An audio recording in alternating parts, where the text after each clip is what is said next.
आनंद जी, आपने तो वो कह दिया जो सुप्रिया सुले ने भी नहीं कहा। आपने तो वो कह दिया जो शरद पवार गुट के नेता भी नहीं कह रहे हैं कि कुछ तो मजबूरी रही होंगी। भाई वो तो कह रहे हैं हम इंडिया अलायंस के साथ हैं।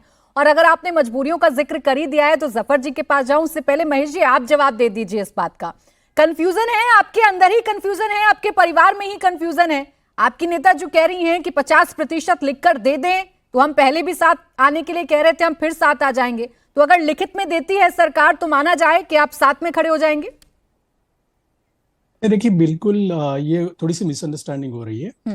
सुप्रिया सुले जी ने आज अभी आपने जो प्रेस कॉन्फ्रेंस उनकी यहाँ पर बताई, उसमें उन्होंने कहा है कि शी हैड सेड कि वो कंसीडर करेगी ऐसा प्रस्ताव जब किरण रिजिजू ने उनके पास, अरविंद सावंत जी के पास और ओवैसी जी के पास, उनको तीनों को बुलाकर एक मीटिंग की थी और उन्होंने एक प्रस्ताव दिया था कि अगर 50% सीटें बढ़ाई जाए तो क्या आप इसको समर्थन देगी। तो उन्होंने कहा था कि मुझे इस पर सोचना पड़ेगा और वो भी इंडिया अलायंस के बाकी के जो कॉन्स्टिट्यूएंट दल है उनके साथ बातचीत करेंगे।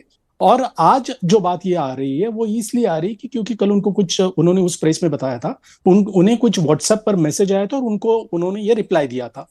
तो आज फिर उन्होंने दोहराया है कि अगर ऐसा कोई प्रस्ताव आता है या बिल का ड्राफ्ट उनके पास आता है तो उसका प्राची जी, तो उस पर एक मिनट आनंद जी मुझे कंप्लीट करने दीजिए। शायद आपने आज आनंद जी, शायद आपने आज सुप्रिया सुले जी की प्रेस कॉन्फ्रेंस नहीं सुनी है, इसलिए आप ये कह रहे हो कि शायद वो एनसीपी उधर जा रही है। ये सब अटकलें बांधने की कोई जरूरत नहीं है। हमारी तरफ से, आनंद जी मैं आपको अश्योर करता हूं, हमारी तरफ से किसी भी नेता ने ये अधिकृत बयान नहीं दिया है कि हम किसी के साथ जा रहे हैं या हम ये बिल को समर्थन कर रहे हैं। ठीक है, कंसीडर करने की बात कही तो वैसे ही है जैसे उद्धव ठाकरे की पार्टी के नेता कह रहे थे और फिर एक सांसद चले गए थे। जल्दी से बोले आनंद जी, आंसू जफर जी की बारी नहीं आएगी लगता है। 10 सेकंड। हाँ बोले, 10 सेकंड। हाँ बोले। राज कपूर जी का एक गाना है, राज कपूर जी का एक गाना, सब कुछ सीखा हमने ना सीखी होशियारी, सच है दुनिया वालों की हमें अनाड़ी। हम लोग राजनीति में क्या अनाड़ी है महेश भाई? हमें सब समझता है, सब दिखता है, कोई बात नहीं, आप हमारे भाई हैं, अभी तक हैं आप तो आपका स्वागत है, लेकिन हम लोग गांव अनाड़ी नहीं है। अब क्या कहें आप आपसे, आप तो अपने मुंबई के भाई हैं, समझ जाइए।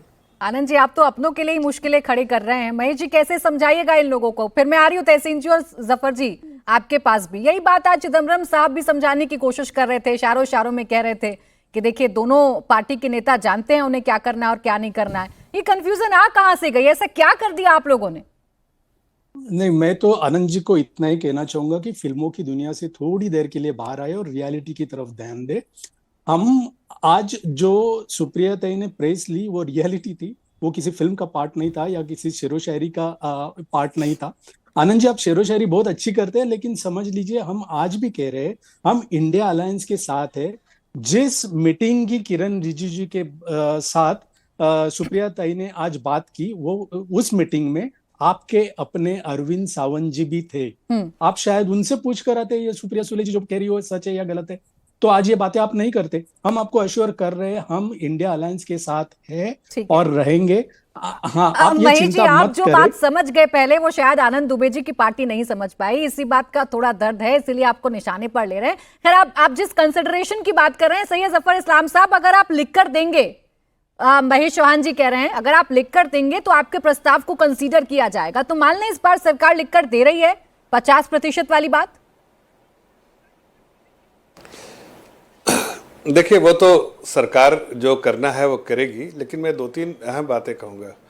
पहली बात तो ये कि लीडरशिप क्राइसिस पहले मुझे दिखता था सिर्फ कांग्रेस पार्टी में, अब अपोजिशन के हर पार्टी में लीडरशिप क्राइसिस है और लीडरशिप को मानने के लिए उनके अपने ही जो नेतागण है उस पार्टी के, वो मानने को तैयार नहीं है।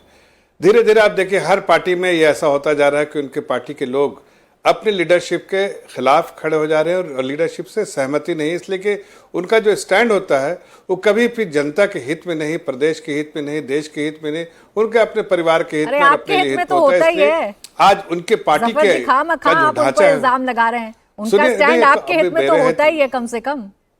अरे भाई, मैंने बोले नहीं, देखिए ऐसा है कि हम तो देश हित वाली पार्टी है, देशभक्ति हमारी जो है प्रायोरिटी है, तो अगर हमसे कोई हमारे स्टैंड को लेता है तो अच्छी बात है। एक कहना चाहूंगा कि देखिए, हमारे आइडियोलॉग जो है दीनदयाल जी ने एक बार कहा था कभी कि अच्छा मकसद हो, देश के हित में हो, तो दो तरह के लोग पाए जाते हैं, एक जो अपने होते हैं और एक अपने होने वाले होते हैं। कोई पराया नहीं होता है, कुछ अपने होते हैं, कुछ अपने होने वाले होते हैं। तो जो अपने होने वाले होंगे तो आपको होंगे तो हो जाएंगे, उसमें ऐसे अगर मकसद अच्छा हो तो वेलकम है उनका।